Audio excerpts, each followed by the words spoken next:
What's up, everybody? Welcome to Headset Havoc. I am one of your hosts, Josh Wilson.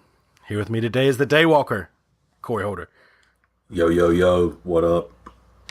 Also with us today, Mr. 7600, Brock Hyatt. Hello, everybody. How's it going? And rounding out the quartet, the gang is all here. The Dragon, Zach Smith. Yo. How is everybody? First time in 2 weeks we've all been together. Feels a little crowded in here tonight. It does. It does. Huh. It feels great, though. It's great to be crowded. Yeah, man. Great to have the gang all here. It's like the stars aligned for us. Yeah. I'll go On the with flag. The stars on the flag. All 50 are here. Stars and bars. Hey, all the stars and bars, baby. Or 4, but yeah, who's counting?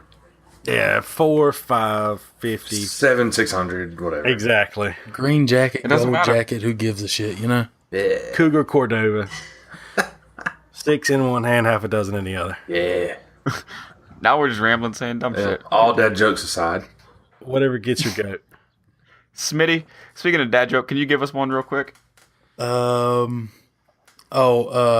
did the sandwich cook? No idea. When it was bacon, lettuce, and tomato. It's funny every time. Hey. What kind of hairstyles do they sell at IHOP? I don't know. No idea. Egg extensions. Oh, man. Speaking Dad jokes. Speaking of dad jokes, I'm gonna tell a dad story right off the rip here. Oh, man. So this is a little insight into my childhood. So we're from me and Smitty and Corey. We're from a very mountainous region. Yeah. in North Carolina. There's a lot of hills, a lot of valleys, a lot of mountains around here. Hence the name Foothills. Exactly. So I lived literally at the foot of the mountain.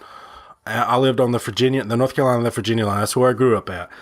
And to get into Galax, which was a closer town than what was Mount Airy or Mayberry, for those of you out there may know it as Mayberry. Yeah. Ugh. Andy Griffith. Ugh. Great show. Great show. I'm not gonna get into that. That's right another story for a different day. So, so we would typically go into Galax because it was a little bit closer, and the people were actually just a little bit nicer in general than in Mount Airy. So going up the mountain, anytime you go up these mountains, there's always these signs that say Fallen Rock. And so, I'd seen these all throughout my childhood, and I didn't really, at the time I was young, and I didn't know what that meant. So we were going to town one day, and I asked my dad, I was like, Daddy, what are those signs? Those signs right there. What does that mean? What does Fallen Rock mean? And he starts to tell me. He's like, well, this is an old Indian. Indians used to live here. And if you're also, a side note, if you're from around here, everybody's 1/8 Cherokee. Oh, absolutely. Everybody's 1/8 Cherokee. I'm like, Mama, come on. Whether you are or not, you are. So anyways, and my dad's like, well, Indians used to live around here. And there was this little boy, and his name was Fallen Rock. And one day they were on a hunt, and he ran away, that he got lost. And so the tribe and everything went looking for him, and they decided that everywhere that he had, they couldn't find him or whatnot. They searched and searched and never could find him. And eventually, every time someone had a sighting or they seen him, they put up those signs, and that's where he was last seen. And I was like, oh, okay. So for a big part of my young childhood, I thought those Fallen Rock signs meant that's where a little Indian boy had been seen. True story. Oh, my gosh. Wow. That sounds like something your dad had.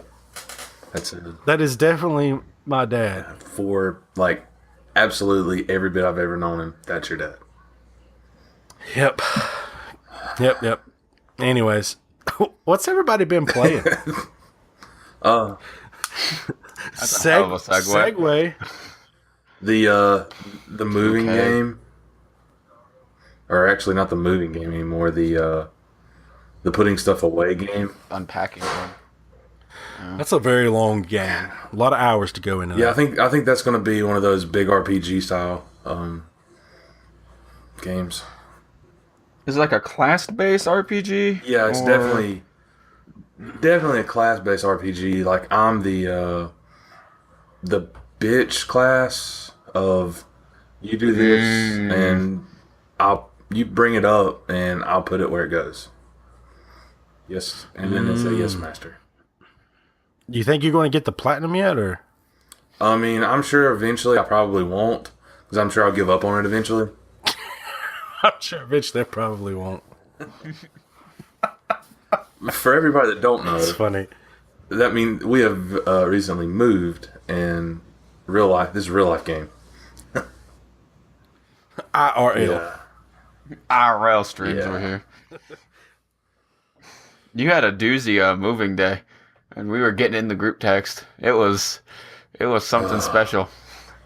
Yeah, it was a That it was. That's neither here nor yeah, there. it was definitely a doozy. So there's one game that I know at least 3 of us have played that I don't want to talk about right here. There's a news article that I'm going to read here after a while, and we'll get into it more there about another game that we've been playing, or demo rather that we've been playing. And aside from that though, I guess really and truly the game that I've played that I'm almost ashamed to even mention because it's taken me so long to play it is The Last of Us. This is mind-boggling that this is the first I time just you've ever assumed played that it. you were Like, on I a just- replay, like a second playthrough. Yeah, I did too. I thought you were just going back for old time's sake. So it's almost embarrassing that I have a we have a podcast and I have not played The Last of Us, and Oh my! and I'm I do all the news articles. I by far play the biggest range of games, and I've not played The Last of Us. I'm a huge Naughty Dog fan. I played all the Uncharted's. It came out at a time that I'd kind of stepped away from gaming for a while. I'd moved. I didn't have any internet access. I really didn't have a lot of time. I had a newborn child, and the stars didn't align. And I had the PS3 version, and I probably played 4 or 5 hours of that here and there whenever I got a chance. Like I said, newborn kid, you don't really have enough time to sit down and like power through it. So I'd played it, and then a month or so, maybe 2 months back, there was a digital sale on the PSN store, and they had it on sale for like the remastered version with all the DLC for like $9, and I was like, you know what? So I don't have to pull out my PS3 and hook all that up and find that game. I'll buy that. I'll download that. So I downloaded it, and it's been sitting on my cross media bar for 2 months, however long it was.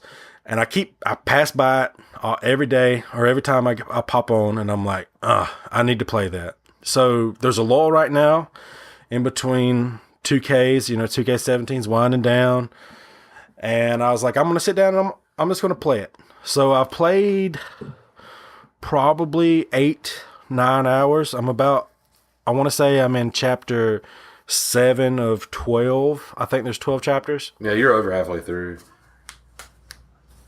My thing is, I got to ask you because I beat it, and God, what a game! And until Horizon came along, that was my greatest game Yeah, of all time. absolutely a very good game. How are you feeling? You don't know the end. How are you feeling currently on your rating? Just a quick little. I mentioned this earlier the other day to Smitty, and I think you might have been on as well. If this game carries on with this current pacing, the story, I feel it ramping up, and if it carries on, this may be my favorite game of all time once it's set. It's really good. I think that's just really a credit to Naughty Dog, though. Naughty Dog's ability to tell a story and get you emotionally invested in said story is second to none.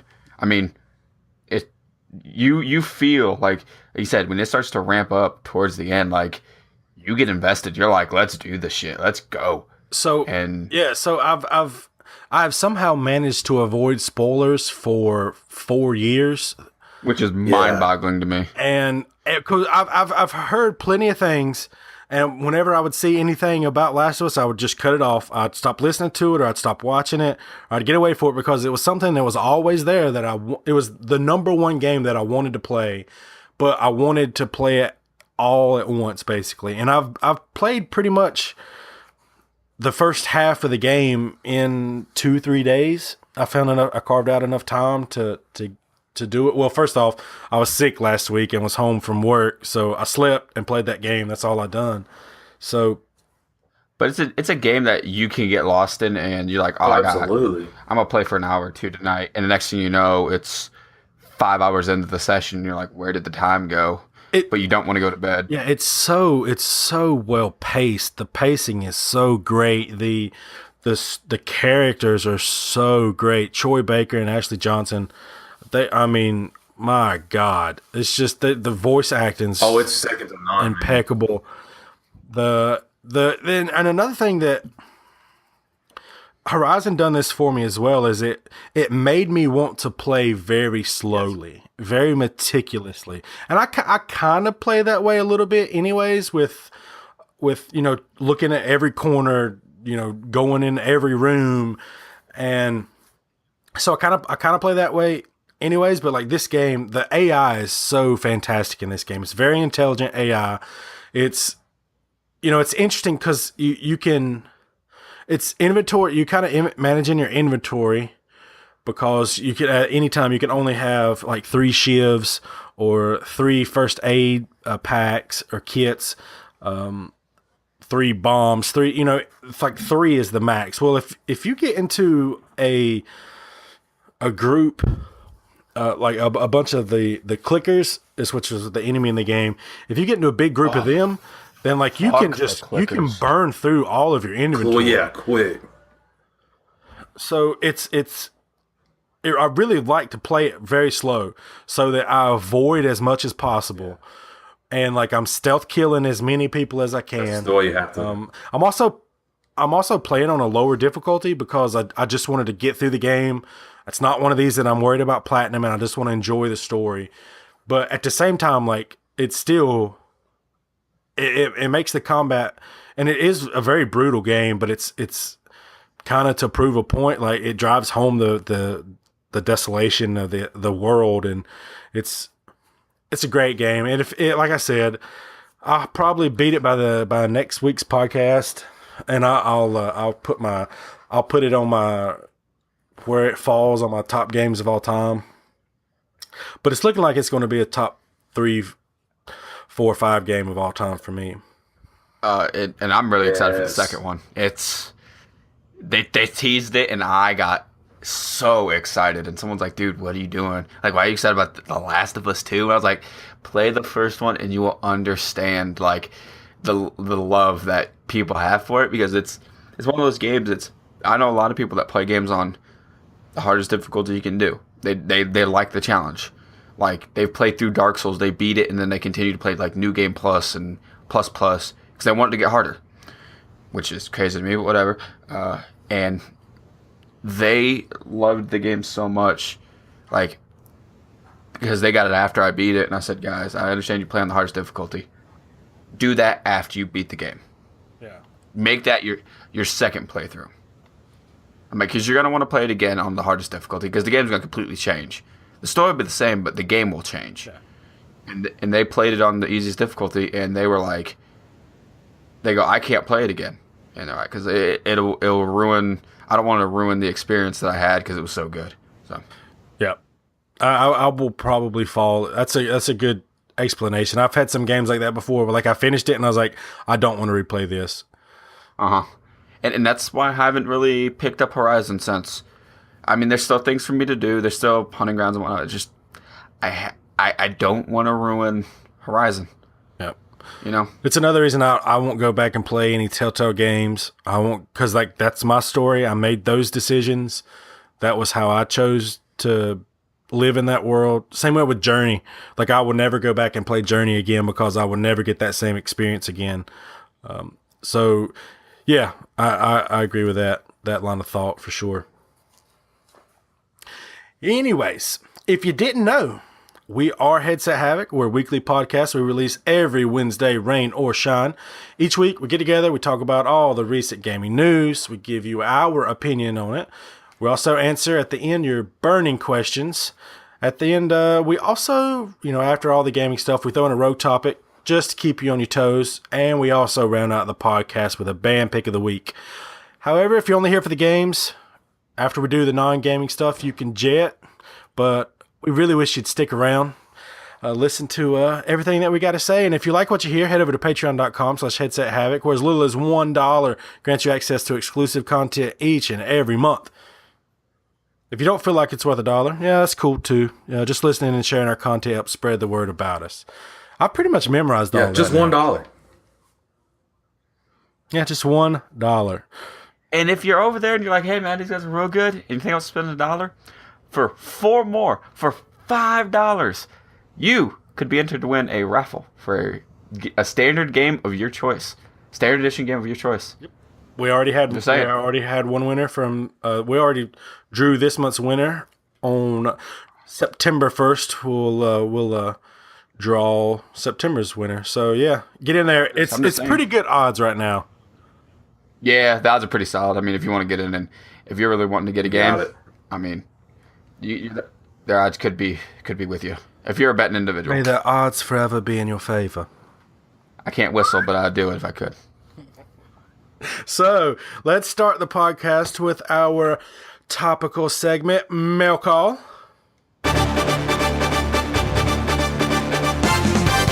Perfect. Oh, it works. Oh man, it worked. Top notch, guys. Wrap it Show's up. over. We are done. Show is over. Smitty, are you still there? Yeah, man, I'm here. Oh man, I thought I got I worried. don't know if maybe you passed out. It gets so hot in your room. Nah, I'm good. Okay. All right. You got to talk every now and then to keep us informed, but I don't want you dying on me. Just being a sponge, man. Smitty, you this is actually you had sent me this link earlier in the week. I did. Number one, PS4's 5.0 system update has been leaked. Eurogamer reports that it has obtained the release notes for the 5.0 patch. The major changes include the ability to stream 1080p 60 frames per second gameplay over Twitch using a PS4 Pro, as well as a new system that allows you to follow any PSN member rather than only verified individuals like developers. So before, you could only follow verified members of PlayStation. Now they don't have to be verified. You can follow whoever you want. This setup sounds more like what's possible on Xbox One or Twitter, where one person can follow another without the two needing to add each other as friends. However, if that idea disturbs you, or you simply want Bob or Jane Doe or whoever to stay out of your business, there are privacy settings which will allow you to close yourself off to non-friends or block specific people. In a small but welcome change, notifications and upload/download statuses can be seen from the quick menu that's accessed by holding the PlayStation button. That means you don't have to retreat to the notification screen in order to check on any of this. I know that drives me crazy that I have to go all the way back to the screen and then scroll back up. So that's a welcome change. The 5.0 update also adjusts how sub accounts work, which provides new tools for parents to manage what their children have access to. Some or all of this will be accessible from your PC or smartphone. Curiously, there is no mention of PlayStation Now anywhere. It was believed that the streaming service would be affected by the update, as the beta sign-up form inquired about PS4 owner subscription status, but it appears that may not be the case. PS4 Update 5.0 is still without a release date. We'll update you guys whenever Sony releases more information. So, I don't feel like this is very significant. It is if you have a PS4 Pro. Yeah. That is huge. But huge.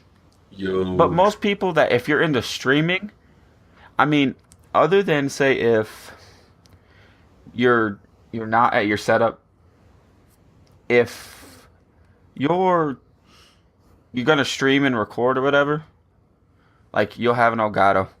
Yeah. Like it's so I mean, or for the people that can't, maybe it's for the people that can't afford, but it's like, here's my thing: if you can afford a PS4 Pro,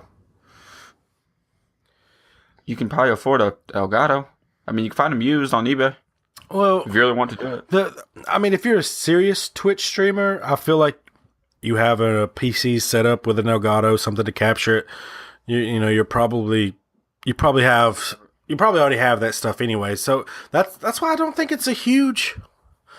I mean, most of these there's been significant changes, and like so, of course, every time Sony releases or has one of these big updates that are going to roll out, they always have like a beta group that kind of tests them out and everything. So whenever you applied for this particular update, whenever you send in your application to apply for the beta, part of the application asked about PlayStation Now status. And like I've been seeing PlayStation Now more, predominantly on my cross media bar. Oh, they're pushing Hard. So I thought that there was something that they were going to do something about PlayStation Now, which they need to do something with it. I think it's useless at this point, but I think it'd be fine, honestly. Like what they offer, there's some really cool old games on there, but it's like $20 a month. Why would there isn't any old game that I'm like, man, definitely need to spend $20 a month to play this one game that I could beat in 3 days. well, not only that, you're streaming the game, so there's always a little bit of input lag. There's always going to be a little. I don't care how fast your internet is. There's always going to be a little bit of input lag. So I don't want to experience a game that way. It seemed like when we were doing it, there was about a 30-second lag. Oh, it's nowhere. Yeah, It's nowhere near that bad. It would be something similar, always. So it just your characters or whatnot isn't as responsive as you would like for it to be. Anyways, number 2, PS4, Xbox One version of Okami HD allegedly on the way. Any of you guys remember this game? Never heard Is of the one it. with the wolf one where you changed into shit? Sorry. Yes, it is the wolf one where you changed into shit. God bless What you. was it now? Yeah. Okami. Okami HD is allegedly on the way. It appears Capcom has another port in store for PlayStation 4 and Xbox One this year. Kotaku UK is reporting that Okami HD is coming to the two consoles this December. According to the outlet, 2 separate retail chains in Europe listed the game in their internal physical release calendars for December 12th. As is always the case with such listings, there is a chance that information could turn out to be inaccurate. But the fact that it appeared in 2 separate retailers located in different parts of Europe lends some weight to the report. So, One. Mhm. How do people get this kind of, like, the first 2 things? How do they get this inside info? Like Hacker Man out here fucking what are they doing? well, I mean, as far as an internal calendar, maybe an employee seen that pop up and then they just put that online. They posted, or like, oh hey, apparently we're going to be selling Okami HD in December, and then it just goes from Okay, there. but PlayStation, Sony, a giant corporation. Yeah. How do you leak a system update? Granted, it's not that big, but still, a leak means someone got in, found it, and said, "Hey guys, look what's going on." So a lot of this news is pertaining to leaks and updates, and that's gonna kind of transition nicely into the topic of the show I want to get into. But yeah, this is the generation of leaks for sure. It's just wild, man. I mean, it's in everything. Music.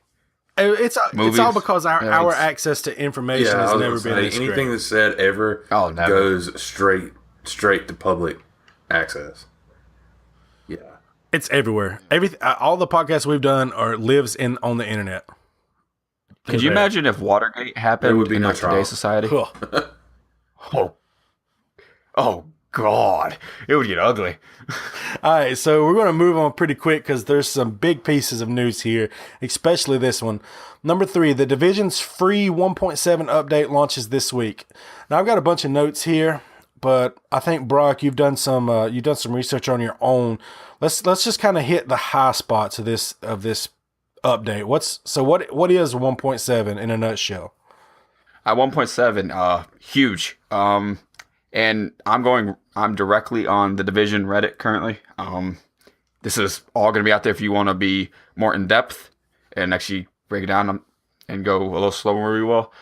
And They're going to put global events This all releases tomorrow, August. tonight. Well, yeah, August 15th. Tonight at 3 a.m. So by the time you're listening to this podcast, it will already be out. Yep. Global events. They're going to be limited time events with special modifiers in the PvE part of the division. So for the people who play the division, the light zone they call it, everywhere where like story missions are. You take part in it, you'll get tokens. You can purchase classified gear caches with. We'll get to that in a second. Unique vanity items. They were not included in the PTS, but they're going to be in the game now because they just know how to implement them. It's a global event, features a modifier that can be applied to existing content. 2 extra modifiers can be enabled to increase the challenge and the rewards. I already said about the tokens. The rewards include 3 classified gear sets, 3 different weapon skins, sachet away, motherfucker, and 1 vanity set. Global event specific commendations are available to challenge you even further. Now, these classified gear sets are improved versions of already existing gear sets, correct? Bingo, Yeah. and they're gonna break them down here in a second. Commendations and patches. Commendations are basically like kill 100 Rikers, and once they're challenges, and once you complete them, you get a patch that you put on your character. So instead of like say just the division logo, you'll have a patch. It's a vanity item. There's nothing that makes you better. It's just kind of one of those things. If you get a really hard one done, it's kind of a way to boast people. Face masks. There will be face masks in the game. I think it's kind of cool. They did look cool in the trailer. Face masks are new vanity items allowing players to further the customized look of their agent, and they can be obtained during global events. I don't know if you can buy them, so it's going to make the global events kind of crazy because people are going to want to play them. Face customization. You're going to be able to take the stupid tattoos off your face, people. Everyone loves this. You won't be able to change the gender. I think there's like one other thing you can't change, but I think you changed most. I don't exactly remember the specifics, but you'll be able to take the stupid tattoo off your face if you don't want it. This thing's called an encrypted cache. It's a loot container from the premium vendor in the terminal. If you want to spend real life monies, here you go. It requires a key to open. It contains unique appearance items, emotes, and skins. Cipher keys are needed to open encrypted caches. These are created by collecting key fragments, which are available from normal gameplay. 10 key fragments are needed to create 1 cipher key. You can also buy the keys if you just want to get them done. So it's another currency. Yeah, but you can get it in game though. So it's kind of like I know that you can unlock them in game, or you spend real money. Yeah, if you just want to speed up the process. But if you play it enough, it won't be a big deal. Classified gear sets. Here's what we're talking about. It's now, instead of being just a 4-piece bonus, there's now a 5 and a 6-piece bonus. I like that. They're starting with Lone Star, Yes. Final Measure, and Deadeye. Score. They are going to implement all of them at some point, but they're starting with these 3 to kind of maybe see how it goes. Lone Star, Final Measure, and Deadeye. Oh, there you go, Smitty. Lone Star. I'm digging the Lone Star. It says they're unique gear sets. They can be initially only received from participating global events. After global events concluded, the gear piece will be found. They'll throw it right into the normal loot pool. Okay. But with lower drop rates than in the global event. So if you want them, global events, time to farm for them. They have a higher primary stat range than normal gear sets. The primary stat is from 1,274 to 1,401. I got that shit right. Good job, numbers. And you can recalibrate them twice. They receive 2 recalibrations. Okay. That's huge. Lone Star, the 5-piece. Smitty, listen up. I'm listening. I'm ears. Plus 50 ammo capacity, plus 12 LMG damage, plus 12 shotgun damage. Okay. The 6-piece. Two of the 3 work for me. Oh, you don't use shotgun. Yeah, I don't use a shotgun. The SOG 12 is animal, dude. I would use it. All right, 6 pieces is Berserker. When a weapon has 50% of its magazine remaining, there is a 75% chance to receive a bonus that activates when the final bullet is fired from the current magazine. Once activated, the magazine is instantly refilled. Weapon damage is increased by 20%. Fire rates increased by 20%, and stability and accuracy are decreased to 0. Okay. The bonus is canceled by reloading or exiting combat. See, here's my thing. I carry like 2,300 rounds. It's so hard for me to get down to 50%. Well, you're gonna have to fucking just stay triggered. Even when we do Stay on the trigger. Even when we do the HVTs and stuff, and I'm just sitting there just holding fire so y'all can get good shots, still don't reach half. All right. So final measure, 5-piece, 15% exotic damage resilience, 15% protection from elites. It's not horrible. 6-piece is improved final measure. When a grenade is diffused by the player, and all the players within 30 meters gain a buff based on the grenade type that was diffused. EMP shock, skill power is increased by 20% for 8 seconds. High explosive or incendiary, weapon damage increased by 20% for 8 seconds. Flashbang tear gas, damage mitigation increased by 20% for 8 seconds. That's going to be broken for PvP in the Dark Zone, I'm telling you right now. Because all the grenades are thrown. Deadeye, the 5-piece is 40% initial bullet stability, 20% marksman rifle crit hit damage. The 6-piece is improved Deadeye. When zoomed, getting a headshot kill with marksman rifles will increase critical hit damage by 20% every second to a maximum of 100% and will increase stability by 100%. Lasts for 10 seconds or until no longer zoomed. You start Mark Wahlberging people. So a massive update. There's more, my good sir. Gameplay changes. Blueprints now shared across all characters on same account. Okay. Currencies now shared across all characters on same account. Crafting materials now shared across all characters on same account. Medkit. After a medkit cleanses the status effect, you will grant a temporary 3-second invulnerability to the cleared effect. Bug fixes. A lot of bug fixes. All weapons. They added on weapon balance, added a hard cap on RPM for all weapons. Will no longer be possible to overcome the RPM limitation of a weapon, no matter what shooting method is used. SVD got absolutely gutted this patch. Recoil and spread have been returned in line with the M1A. That gun's useless anymore. It was good what was it? I think it was Deadeye with a holographic sight. You could get the Deadeye to proc off of it, and it was just shit people because you would be able to aim like normal and move like normal and get all your crits. RPM value and burst fire weapons UI. That's no one's ever going to use that. Not this group, but rejects. Gear sets, ballistic shield. The 3-piece bonus change from 30% ballistic shield health to plus 10% damage to elite. I'll never look at that. With exotics, here's a big one that a lot of people ask for. The Ninja Bike Messenger Bag. It slots in with any equipped gear set item to fulfill a requirement towards unlocking a gear set bonus. Can unlock bonuses from multiple sets simultaneously. Cannot unlock classified gear set bonuses, though.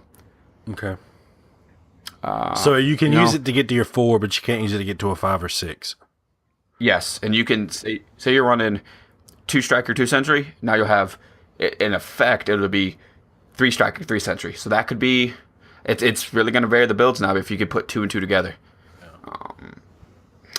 Historian, I mean, there's just little things with the Pecan and the Historian. Nothing crazy, though.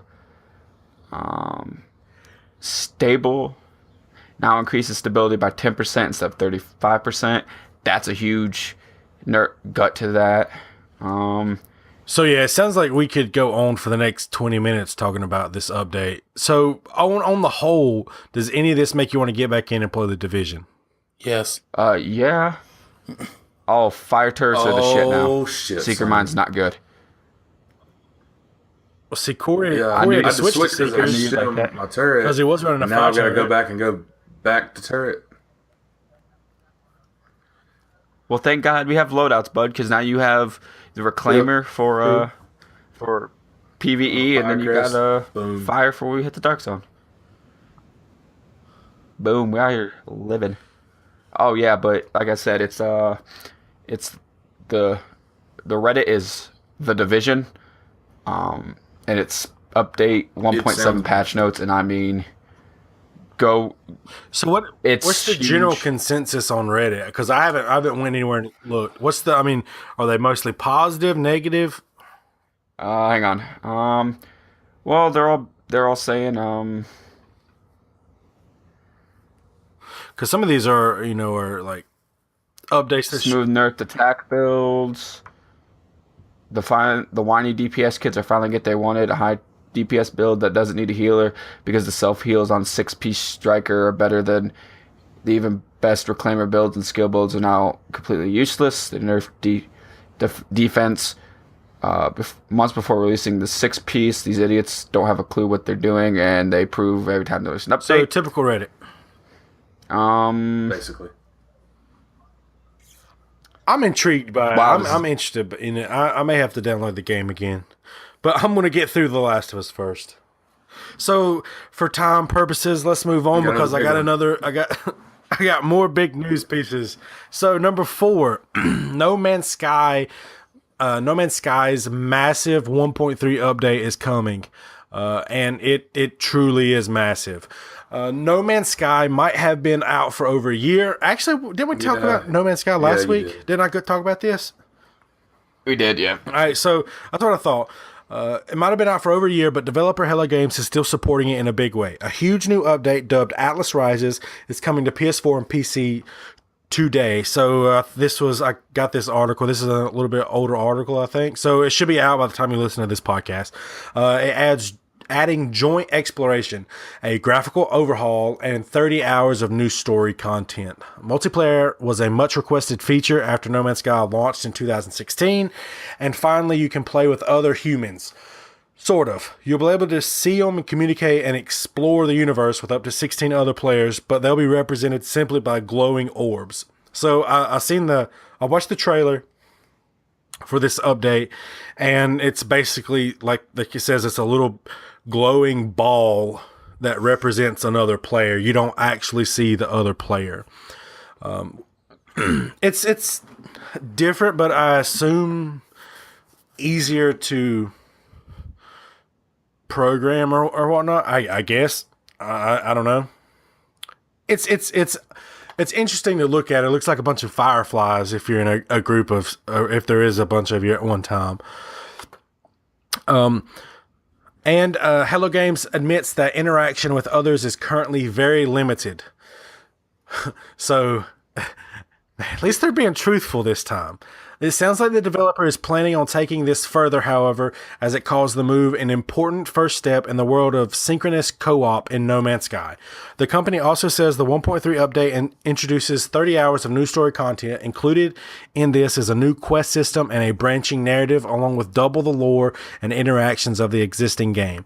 New NPC guilds have also been introduced, while the economic, trading, and crafting systems have been expanded.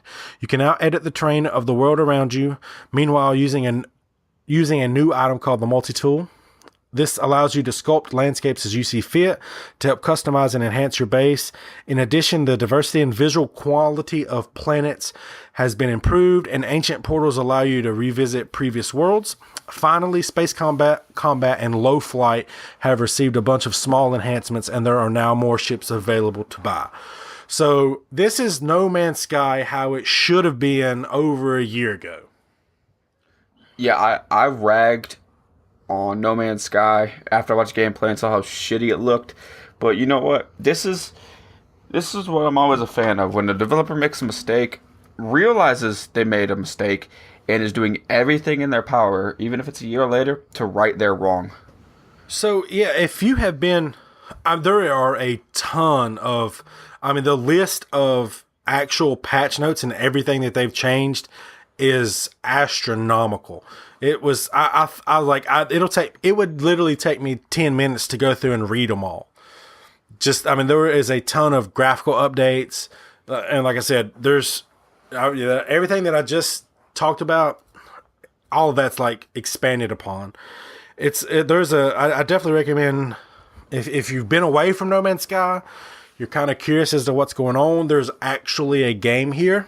A little bit. There's actually a game here. This was what No Man's Sky was supposed to be a year ago. Like, I'm telling you, and this like further like reiterates my point of last week.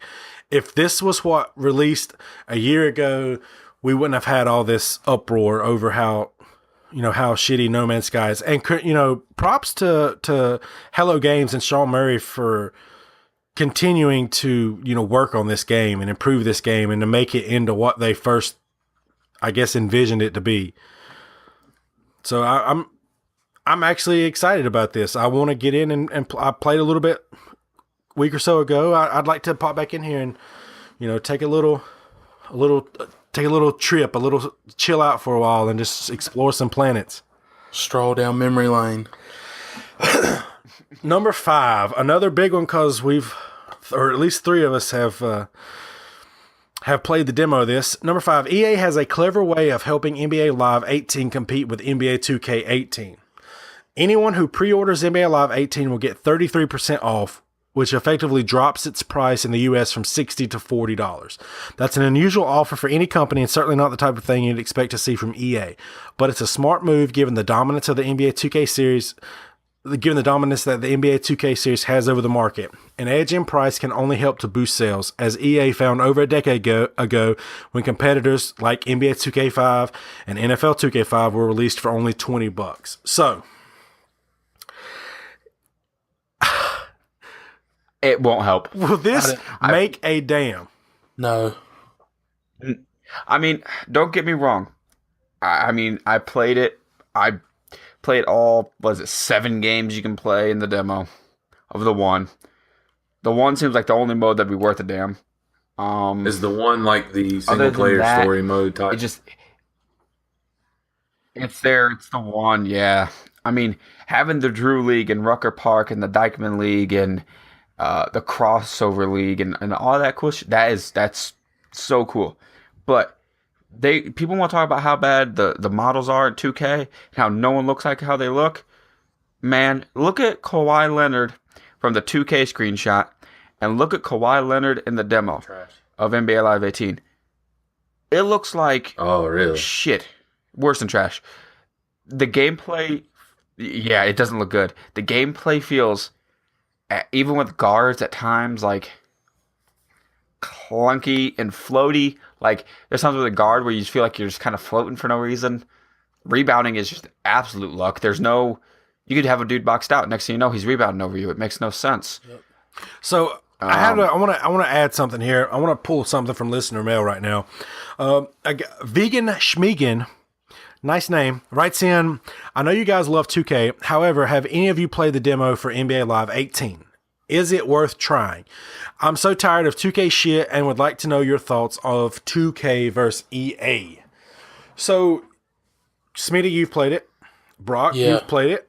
I have played it. Corey, you have not. You have yet to play it. I haven't had a lot of time to get to it. Yeah. Don't waste your time. Don't waste your time. Is it worth trying? Sure. If only to make you be like, okay, maybe 2K isn't so bad. Bingo. Because this game feels floaty. I think you called it clunky. I think it's a little floaty. To me, the models don't look good. I don't like the camera angles. Oh, the camera angles are shit. Oh my god, I have to play on baseline high and it's not good. I tried to get the one as close to the 2K angle that I could, and it was like it just kind of floated around the screen. And my thing is, like, everyone talks about shooting being just like people lighting it up. My first guy, because I figured there's a way to reset your build and play it again. And I made a stretch big. Because I have a stretch big in 2K. I was like, all right, let's go with the stretch big. I was wide open with a 70-something 3. Like a step off the line. Clear within range. The shot meters are weird, and I bricked them.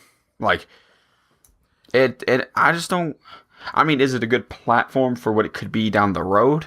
For a starting point? Yes. Great.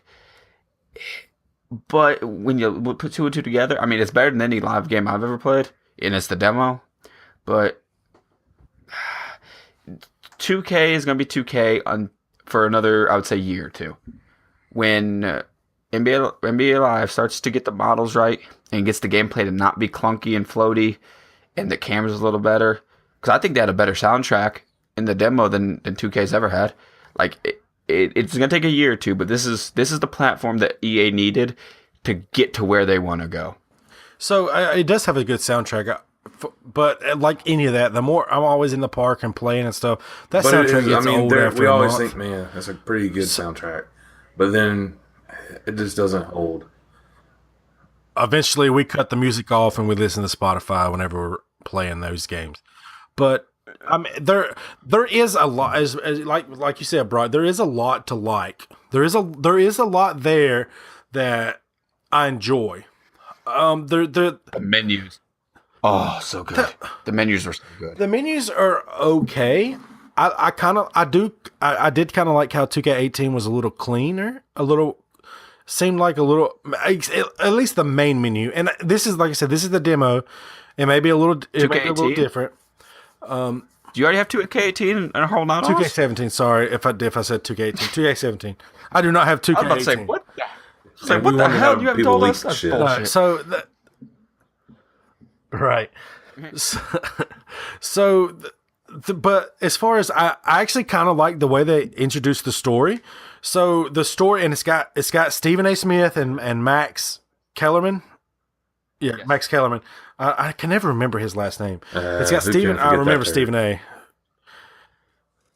So he's actually not despisable in this one. I actually didn't mind him, and they do very well of setting up the story. And basically, you're a college phenom, but at the end of at the end of your freshman season, I believe, and like late middle, you blow your knee out, like meniscus tear, MCL sprain, ACL. I'm surprised they didn't just cut your leg off. You mess up so much in your knee, and so good God, you miss your entire sophomore season. And so you're coming back into your junior season to increase your draft stock. That's kind of the story.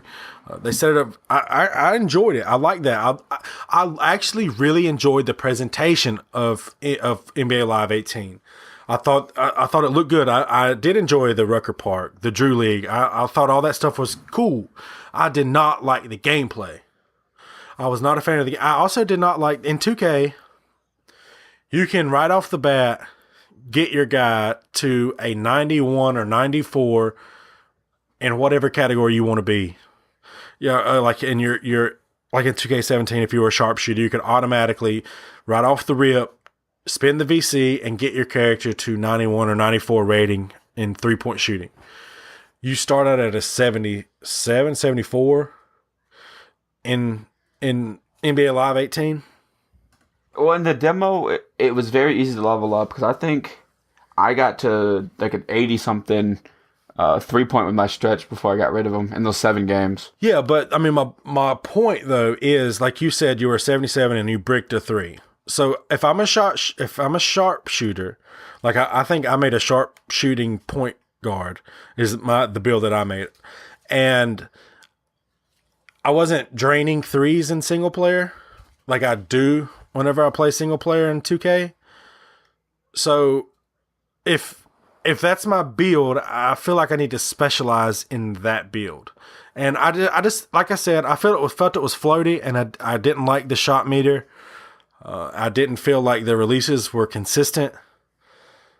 So what was your thoughts on it, Smitty? I mean, I honestly played it for like 10 minutes. that first game that you can go to. I didn't like the camera angle, the shot meter. I could probably get used to the shot meter. But see, now I turned it down to like the easy difficulty because I got tired of bricking everything. Menus, all right. I didn't start the story mode. I'd planned on doing that either tonight or tomorrow just to see what it was like. But I mean, I still think 2K is a better game, regardless.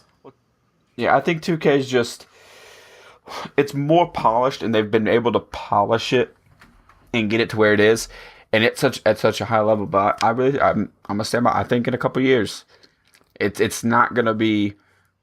Man, I hope this NBA Live's decent. Maybe it might give it 2K a run. I hope it's gonna be something good. So, and I like a little bit of competition.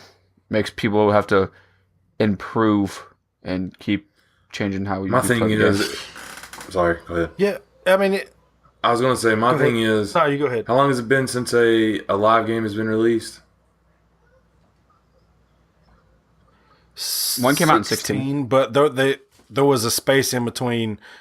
Yeah, so they've had all this space and time to work on their shit. But yet they continue to release inferior stuff. Just the pessimist in me, which is, the most part of me. Just, I don't know. Well, the biggest thing, the gripe I have with this game is they are still on the Ignite engine. Why they're still on the Ignite engine, I don't know. FIFA, Frostbite engine. All their new games are coming out on the Frostbite engine. Madden's on the Frostbite engine. Madden's on the Frostbite. Like that's they've shown the capabilities of the Frostbite. So you're gonna put the game that you're looking to really resurrect this series with on the Ignite engine that no one likes.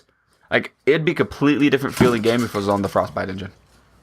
Bingo. But they're using an engine that's over 10 years old. Is that a money issue or is that? I don't know why you want to. That's why I don't know. I don't know if they're trying to be cheap and be like, oh, we can get by.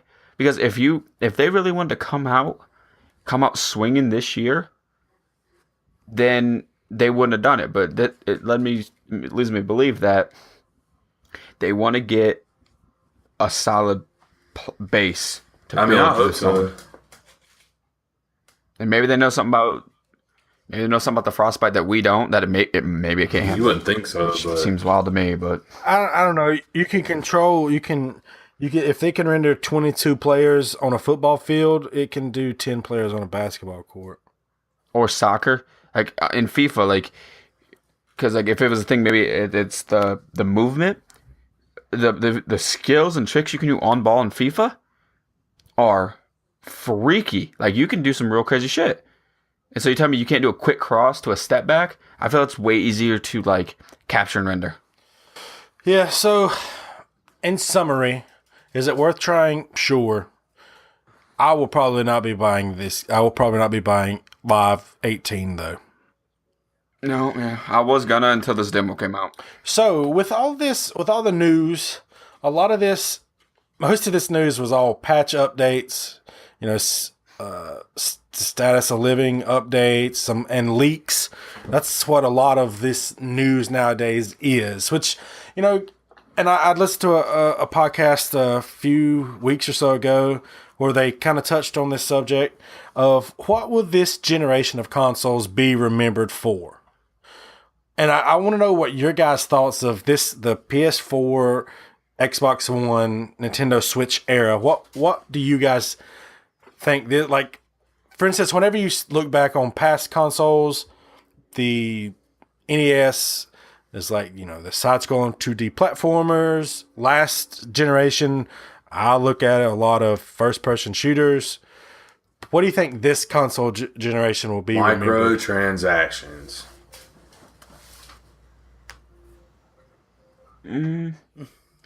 I would say it's this console. This generation of consoles. I would say it's developers. Well, I mean, but this generation of consoles. Not necessarily. Graphics. I'm gonna go with innovation. There's a lot of games because of technology getting better that pushed the envelope of what we thought was gonna be possible in a game. I mean, first time I saw a game in 1080p, whew, that was wild. I mean, they've done things that we never thought were gonna be back in the day. Like, never thought were gonna be real. You know. Okay. So, microtransactions, innovation, that's two opposite ends of the spectrum. I think one sounds positive, one sounds extremely negative. See, here we go again. That's the pessimist in Corey. Smith unit. What do you think, Big Guy? I got graphics, man. I mean, games look pretty good in 1080 on HD TVs nowadays. 55-inch HD TVs, right? Smith? Yeah, bingo. I mean, I thought, of course, every time a new console comes out, everybody's like, oh man, the graphics on this are awesome. But, I mean, these really are good if you sit back and look at them. I mean, granted, the crazy thing depending on what game it is. I was about to say, I mean, I might sound weird, but when, like, the Call of Duty, when the servers are down, I play the story mode. And it started... What was the one with the dude with the House of Cards in it? Is that Advanced Warfare? Yeah. Yes, Advanced Warfare. Okay. I saw that and I was like, man, this game looks great. Next Call of Duty comes out, single player. Damn, this game looks better than the last one. And then in Infinite Warfare, multiplayer, it's gotten better. But the story mode, was gorgeous and tearful. I mean, it just oh god, Gator don't play. But the thing is, like, I mean, like Smitty said, how games look when you sit back and you're like, wow, especially in cutscenes, because what they can do in cutscenes, because it's basically just a movie you're watching. It's incredible. I mean, yeah, bless you. You can see the shine off people's eyes. Like, my mom walked in one day and she's like, what are you doing? She goes, what movie are you watching? I was like, Call of Duty? She went, what? I was like, yeah. She goes, wow. And just walked out. Read a book, Mom. Woman. You know? Go away, Mom. I'm trying to play video games. Things with my friends. So, dude, that's what I do every day. What are you talking so about? what is it about microtransactions you think really stick out? I'll tell you what really grinds my gears. I don't know, just Peter Griffin. Not necessarily. I guess I probably worded that wrong. Well, no, I really didn't. Because I mean that's part of it. I mean the microtransactions / downloadable content, I guess, would be more so the downloadable content, because you get part of a game and then you have to continue either buying or downloading new content, plus the pay to play stuff, a la 2K or whatever, to buy your VC or whatever currency your game uses.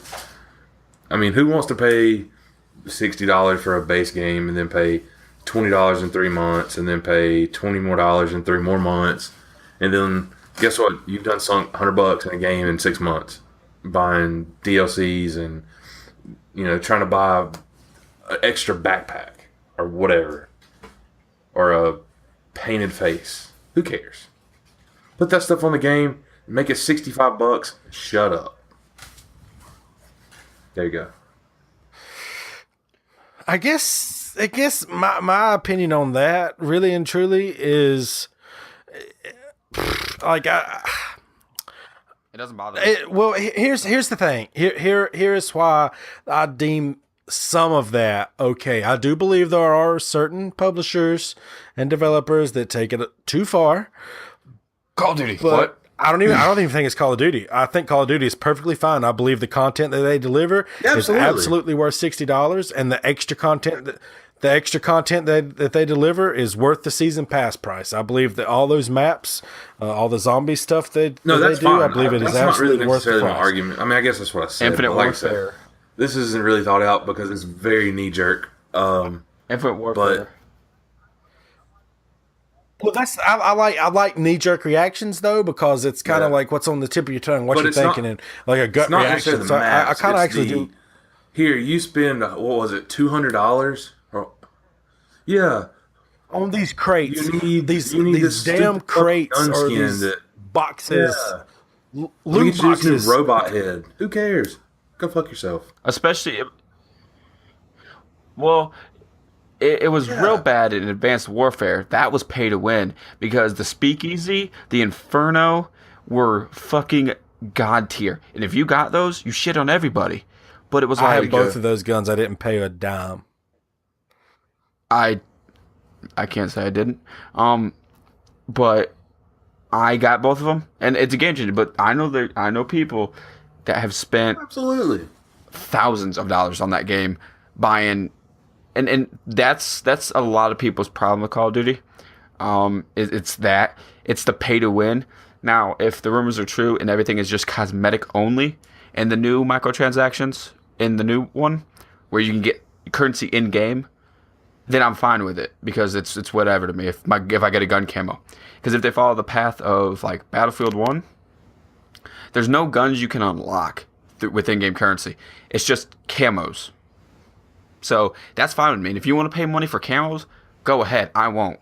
But if I know I can get a gun that's going to make me better than you, I might be a little bit more obliged to do it. So what I was starting to say earlier, and I trailed off or lost my line of thought, was I don't have a problem with someone that has spent $200, $500 in a game.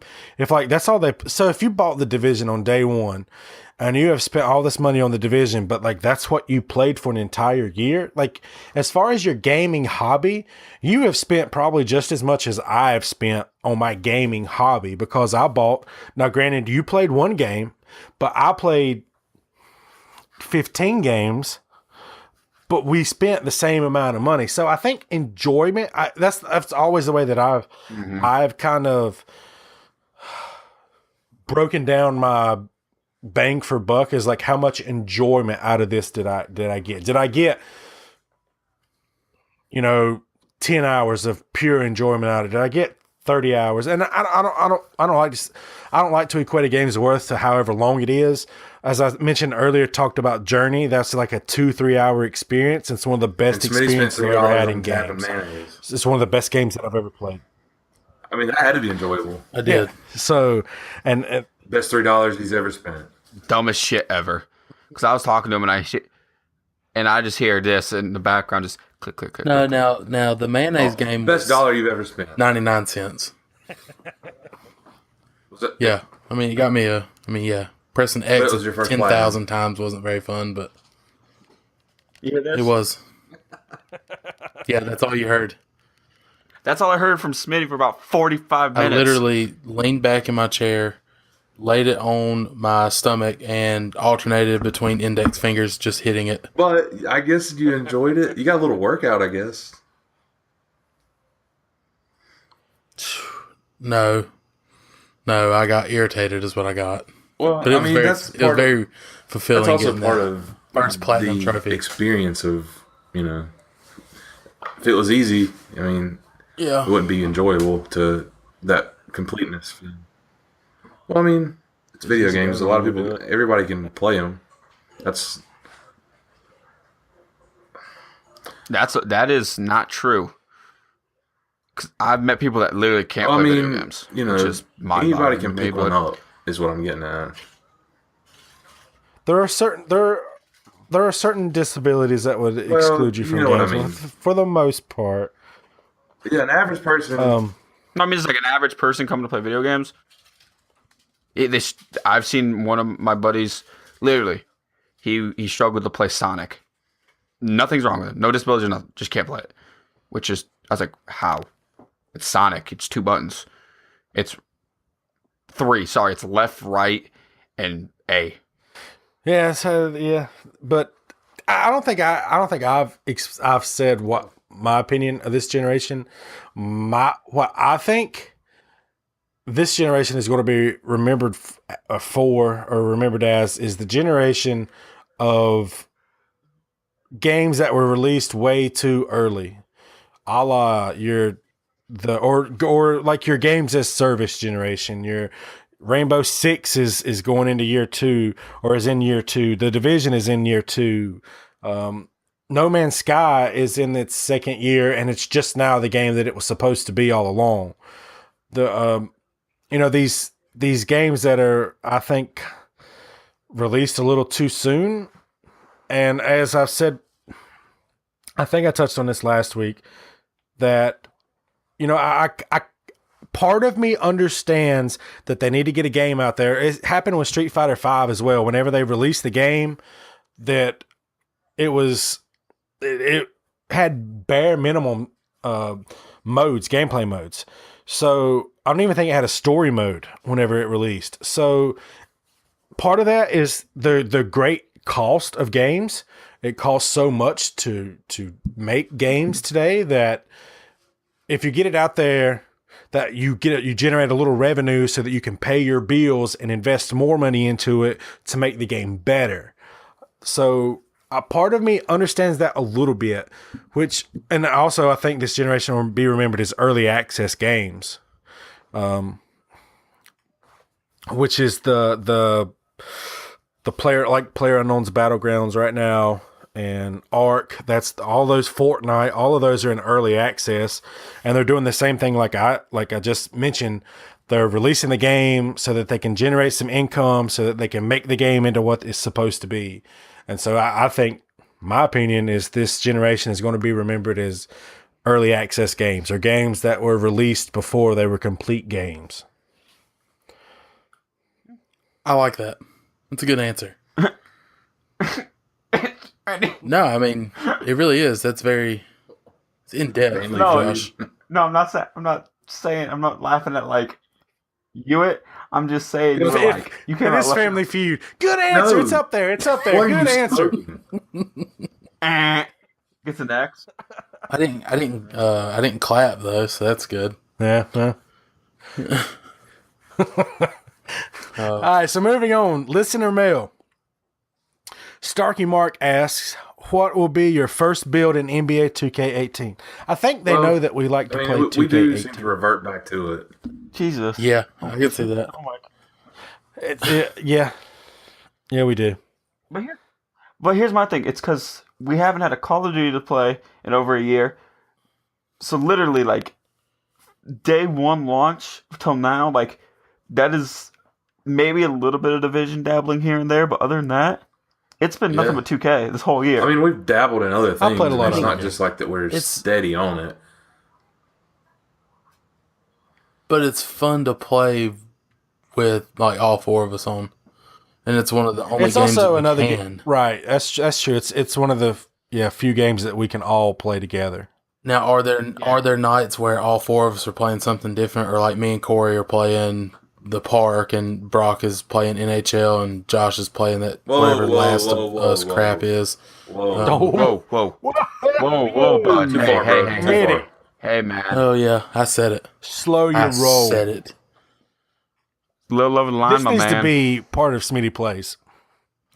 No, God, y'all just got a little sneak peek of something we're gonna bring you in the future. It's gonna be wild. Damn it. There's a lot of YouTube content that we're dabbling to. We're brainstorming. Yep. So what will your first build be in 2K18? I'm probably going to be Playmaker again. Either Playmaker or Shot Creator. I haven't made up my mind. I do a lot of Shot Creator shit with my Playmaker, but I also like to be able. Someone on a team has to have Hall of Fame Dimer. So either Playmaker. Yep, Playmaker. There it is. I'm going to wait till the Prelude comes out, because if there's multiple builds, and there's going to be subclasses, I have no idea what I'm going to do.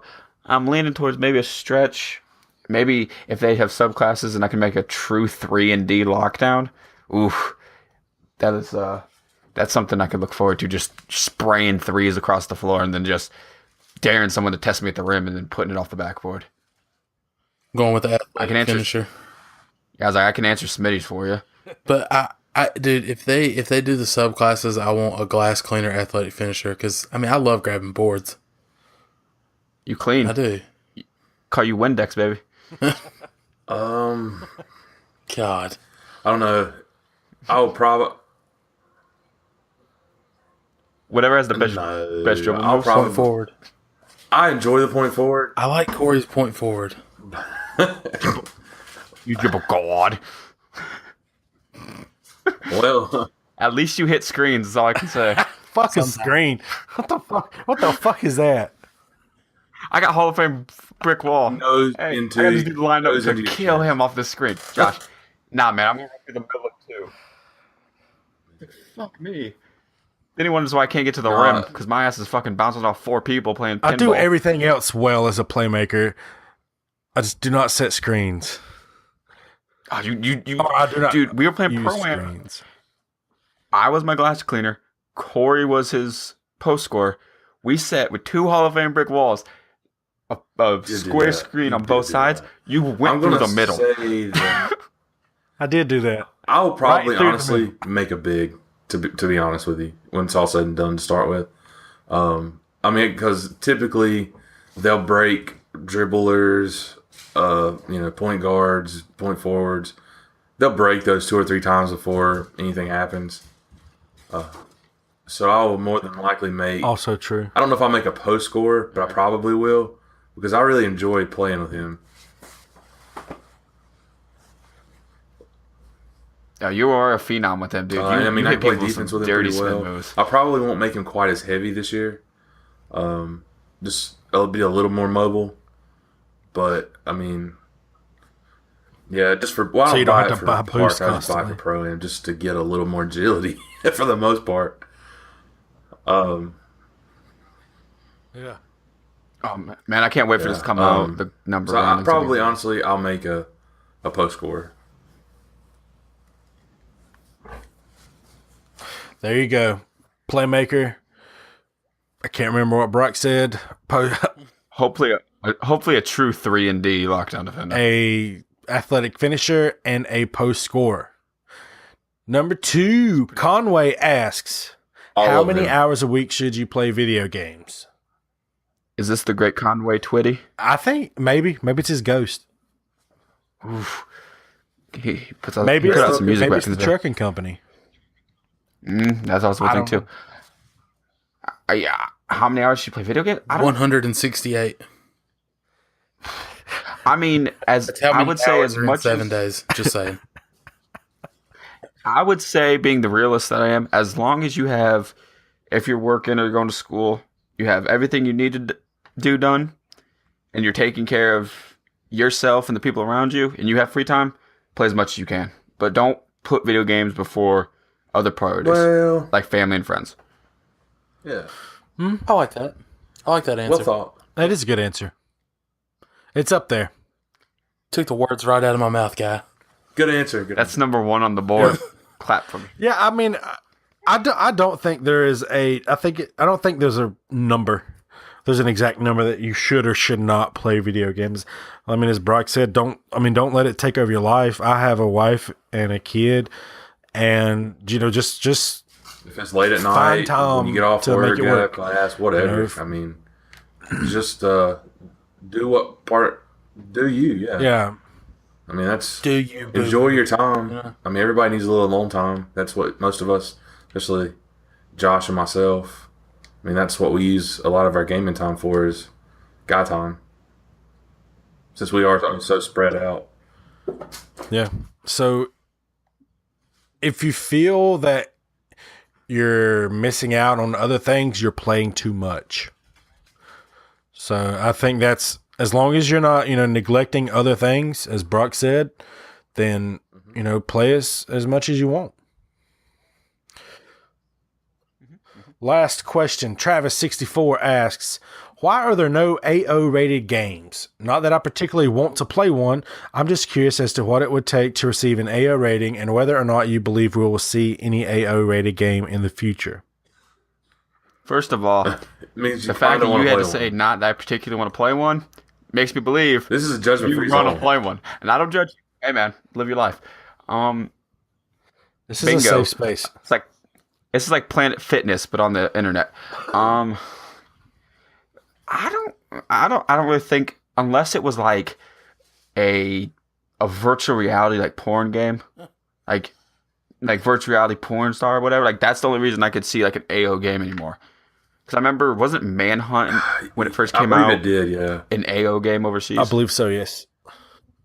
And it wasn't. And it got banned from a couple countries. It was bad when it first came out. Sorry, side note. That's another telling sign of how games have evolved as far as the rating systems and the graphic wise. If that was once a AO game, no. And that ain't nothing compared to some games now. I believe that it was this Manhunt 2. It was initially an AO rating, and they went back, and because it was too violent, the kills were too violent, so they toned it down. And it was never released as an AO game, but the first rating it received was an AO, and Rockstar went back through cut out content to get it down to an M. There actually have been AO rated games. There is a list of them. You can look at the Wikipedia. You can just search for AO rated games and find the Wikipedia. There is a list of them. It's a very short list over, considering the 20 plus, or I guess 30 plus years of video games existence. Typically what causes it to receive one is sex.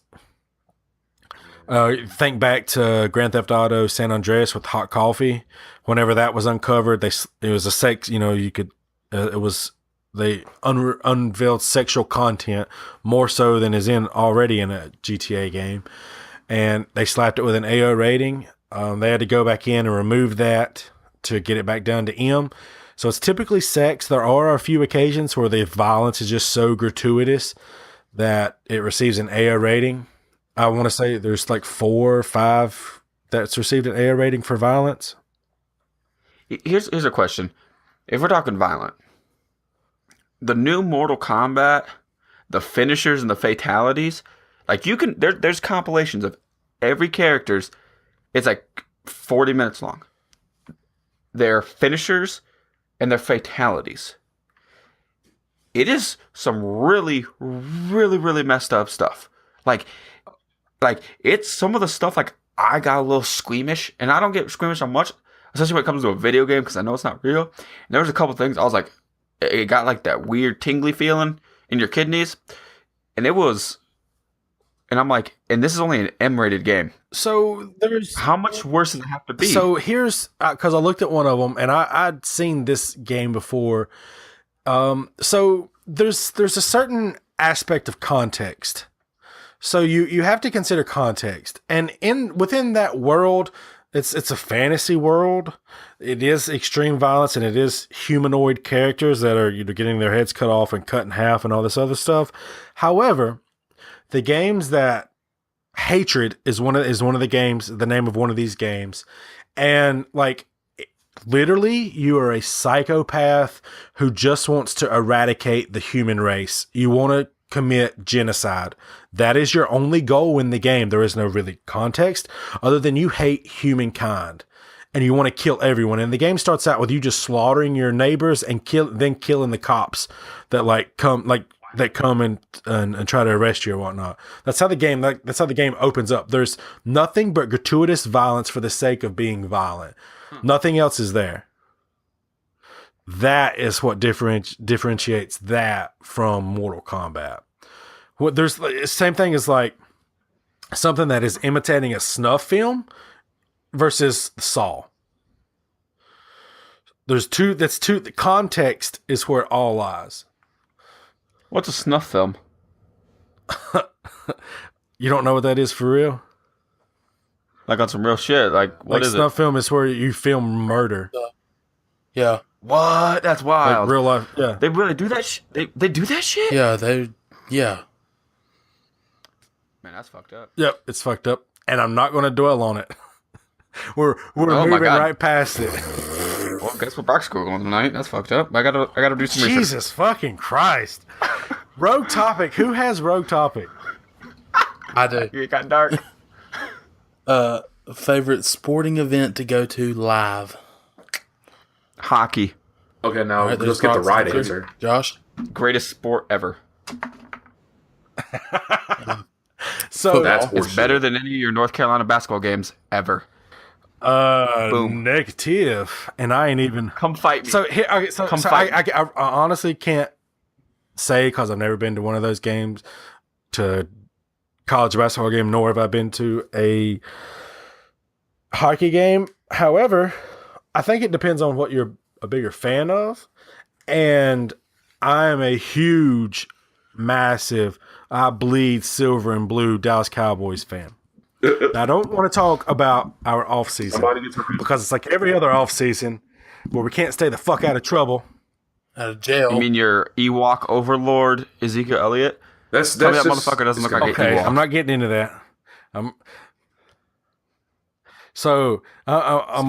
We're building a better community. We're not tearing it down. So I'm the greatest thing to happen to Dallas is Jalen Smith. So I hope so. I really hope Switzer. so. I do too. He's a domer. So, but I went.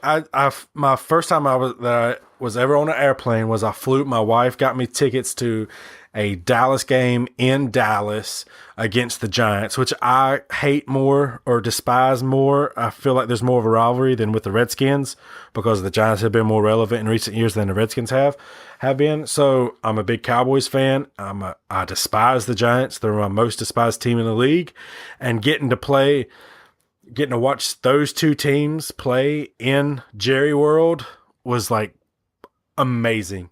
It was awesome. It was so much better. I've seen them play in Charlotte against the Panthers, and it doesn't compare when it's a home game. So a home football game. I can go off of that one. I finally got to go to Buffalo this year to watch the Buffalo Sabres. I mean, I've gone to Notre Dame hockey games. I've gone to little hockey games. I've been to Chicago and watched the Blackhawks play. I've been to Detroit and watched the Red Wings play the Blackhawks at Joe Louis Arena. And there was just something the day of the game, man. I didn't fly. We drove, but I woke up like it was like Christmas. It was just super excited, and I couldn't wait for 7:00 that night for puck drop. It was the longest day of my life. Puck drop, is that like jump ball? Puck drop means they've dropped the puck, and we see who can skate and score better. Gosh, puck drop. It's like tip off or first pitch. Or kickoff, like when they say it's a 7:30 kickoff. Right. What's that? 6:30 puck drop. Yeah, it means game 6:30. You know, we have snow up here, so I mean, we drink Molson's every now and then because apparently to you guys, no, apparently according to Smitty, this is basically Canada South, and well, if your favorite thing to do, I'm pretty sure he hates us because he doesn't like Canada. Yeah, it's Canada. I never said I don't like Canada. You ever watch curling? I think that's just the North. The North is just.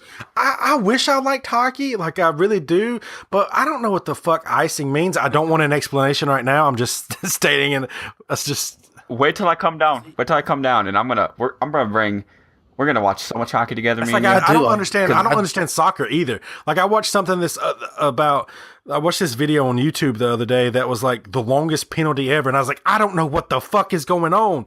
He's just kicking the goddamn ball. Like what? Why is this? Why does he have to re-kick 100 times? And then I had to dig through all the comments to even know what the hell was going on. I was like, yep, I have no idea what the rules are of this. Speaking of soccer, I'm sorry, Corey. I'm gonna apologize to you now. Oh yeah, I know. Yeah. About Coutinho, he go bye-bye. Yeah, I'm mad as shit at them. Really, you need to be bad at PSG. It's all their fault. If Neymar doesn't leave, Coutinho stays. So what about you, Smitty and Corey? North Carolina Duke basketball. I've actually never been to one of those. So I bet it probably would be though. It would be. No, they actually won, but it's just such a cluster. Did they lose when you went? Like, biggest rivalry in the South or in the country in college basketball. Don't care what anybody says. Yeah. Um, It absolutely is. No, it's just they're so. No, yeah, you're right. Yeah. Now, granted, it is amazing the amount of support and people that are there, but oh my god, it is just such a clusterfuck. It really is. Yeah, I mean, it's too much of a spectacle. it's like TV's there. Everybody has to show their ass to be on TV, and I mean, I understand it's everybody wants everybody to win. Cool, but yeah, I mean, it's the thing. That's the tobacco world rivalry, man. I don't know. It's crazy. Yeah. I look for it. I mean, I'm not a huge I follow college basketball, but I mean, that's what we do. Not to the extent you guys do, but I mean, Notre Dame. I mean, I live in Indiana, dude. It's basketball country up here, but I mean, I suck snot down my throat. Is that okay? We have Larry Legend. No. I agree. I mean, I thought it was sarcastic. Snot suck. He's not even white. He's clear. Oh, Larry Legend. Whoa. That dude, he makes me look like I'm black. Okay, boy's pasty. I got a tan, homeboy. It's good. No, and I mean, when Duke and North Carolina come to South Bend, it gets crazy because I mean it's Duke and North Carolina, but it's. Dude, I mean, I couldn't even imagine how bonkers it would be down there. Well, I'm not at liberty to say. We paid a lot too much money for the top row of the Dean Dome. Ticket prices soar. I mean, that's another thing, man. It's 10 to 15 games in Chapel Hill, and they're all great. Like, the game day atmosphere is great. But all the other games, I would go to watch them anytime.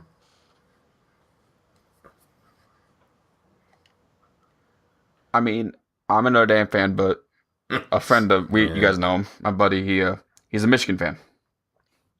He calls me one day and he goes, "Hey, Saturday, what are you doing?" I said, "Watching college football, man. Sitting on my couch. Well, I do every Saturday, and then at 9 from noon to 7, college football."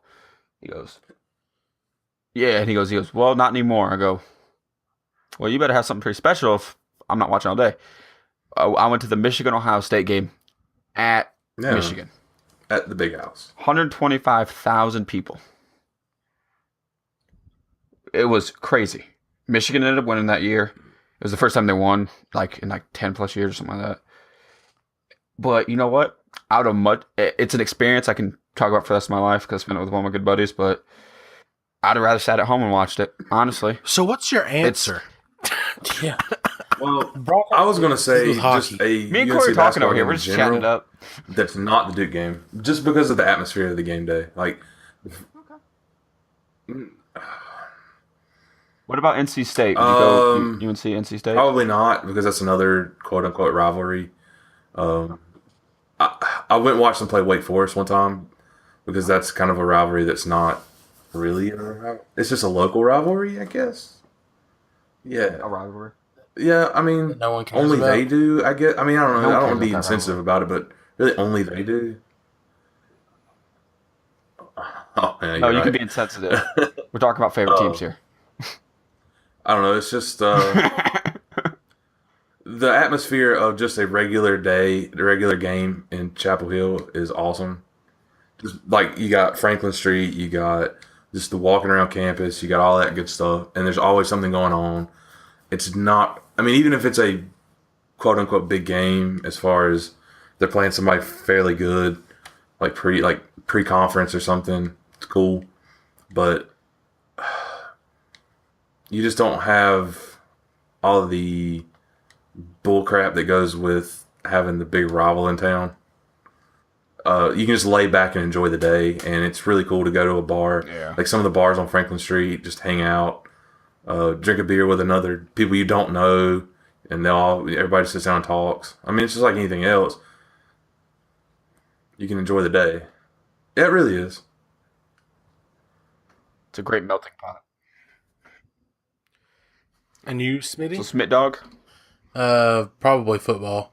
I only say that because I don't really like being inside for like a basketball game. Just because I don't know, claustrophobia.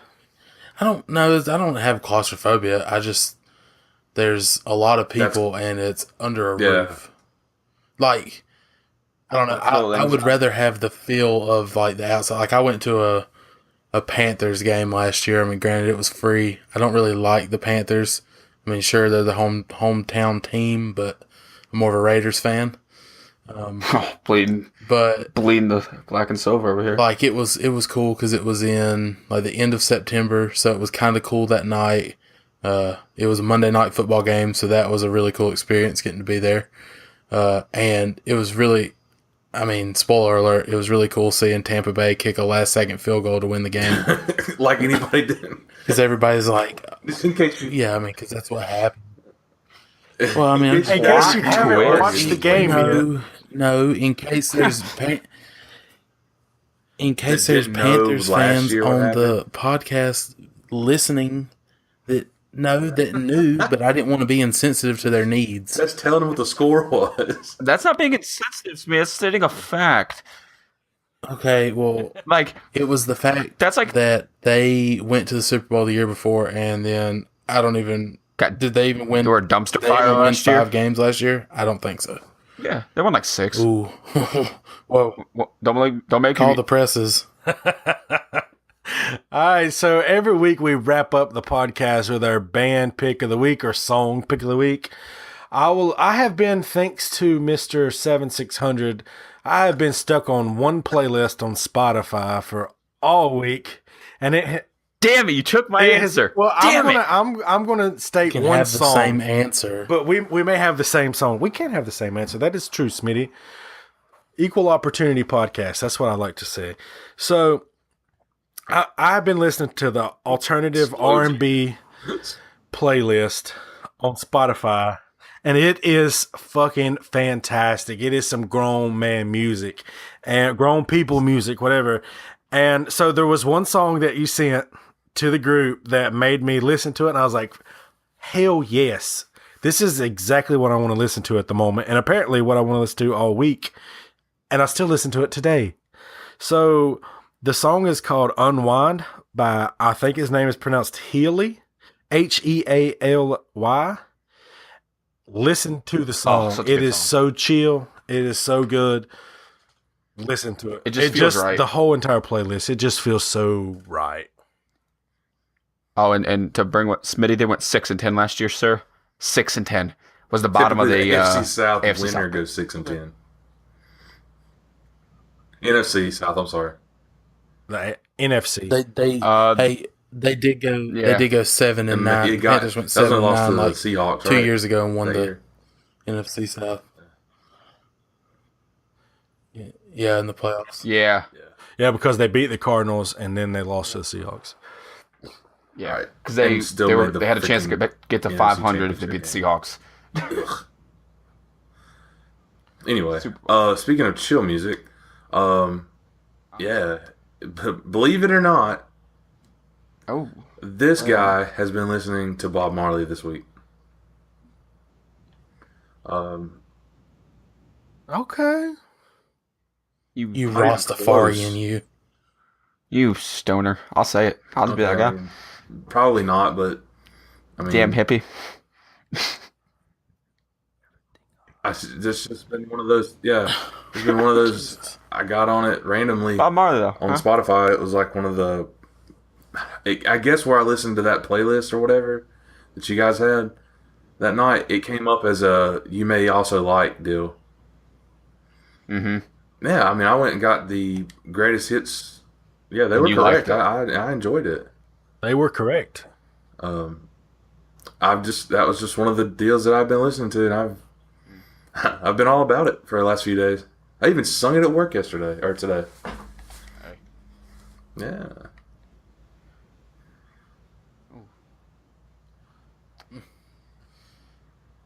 I also on the alternative R&B playlist on Spotify. It's a so great playlist. Good. Oh, it's so good. I listened to it like literally the whole time I was playing the other night, Holy like crap. 3 hours, because it's a 3 hour and 12-minute playlist, 52 songs. It's great. Yep. Oh, it's fantastic. Strange Things by B. Oh Lewis. god, that's a good one too. Yes, that is so good. It's so good. Smitty's over here. Me and Josh are talking about it, and he's like, what the hell's wrong with you guys? Like, why are you listening to this? And we're like, just listen to it and you'll understand. Guess who hasn't listened to it? The fun sucker that is you. Mister, if it isn't screaming about impaling goats, I don't want to hear it. Okay, Dad. Never heard a song about that. All right. That's another story about my dad. I will tell it some other time. Well, now that I have permission to say mine from Brock. No, I'm just kidding. Last week on the way back from the beach, my girlfriend volunteered to drive home, i.e. She is a nice lady. I didn't want to. What a nice lady. So, I know. So, but I got She's a saint. I got to pick the music, which she normally doesn't like, because I mean, my track record with music is pretty wild. Right. She was like, "I don't care, Was that whatever you verbatim? pick, just don't pick that screaming shit." I was like, "All right." Yeah. So, yeah, pretty sure she called it that trash bag music or something. I don't know. But so I picked Breaking Benjamin. We listened to all 3 of their albums on the way home. I just put it on shuffle, and there was a whole lot more songs on there than I thought. Like, as far as like good that I liked. Yeah, I like Breaking Benjamin. I mean, I really like Breaking Benjamin, but as far as like the only song off of like the Phobia album that I had really listened to was Diary of Jane. Yeah, But that is a love great that song. song. a lot of good ones on there. I'll have to check it out. Yeah. I have to indeed check that out. So, this has been the podcast. If you didn't know, we're Headset Havoc. Now you know. Yeah, now if you didn't know, now you know. Now you So we get together, we talk about all this gaming shit. I'm not going to do this spiel the whole thing through. If you like what you've heard, head over to patreon.com/headset havoc. There's a lot of good shit over there. Just read through it. Pick something. Give us some money. We'll make Thank it in you. here and we'll make a better podcast, a better product. Leave some criticism. Leave some comments. Let us know what it takes to get your $1 a month. You know, what would you like to hear as our listener? But don't be too Would you like to insensitive. hear? No, be insensitive. I'm going to hear some real If you're raw. not critical, we can improve. So go there, leave us your feedback, or follow us on Twitter at Headset Havoc. You can, we're on Facebook at facebook.com/Headset Havoc. We're on YouTube. We're on YouTube. We're planning on rolling out some content there. We'll be doing a lot of 2K content, some Smitty plays. I have another idea that I'm not very fond of because I don't. We'll be doing the new Oh, yeah. the new Call of Duty when it comes out. The new South Park, all kinds of good shit. I feel like there's some horror games in there, too, isn't there? Yeah. I have a gut feeling because I don't think Josh I likes don't it like them at either. all. I think Corey's the only one that I hate likes them. Me and Smitty may need I to got get an- together and got an- play some Hey. stuff together. Dude, I'm down. I got an idea for when we get off here. I got to talk to you guys about. So that. yeah, a lot of exciting shit coming, guys. We each and every week are, like I've said, every podcast we continue to grow. We really do appreciate that. Keep subscribing, keep rating us on iTunes. That really helps us out. And that's it. What the hell's what do I usually say? You normally end it with thank you. No. We'll see you when you That ain't see how I you. do it. How did I do it? I forgot. Dog, I've got So to turn my air conditioner on. yeah, it's getting hot. I'm sweating up here. But anyways, this has been Headset Havoc. So long, and thanks for listening. Bye.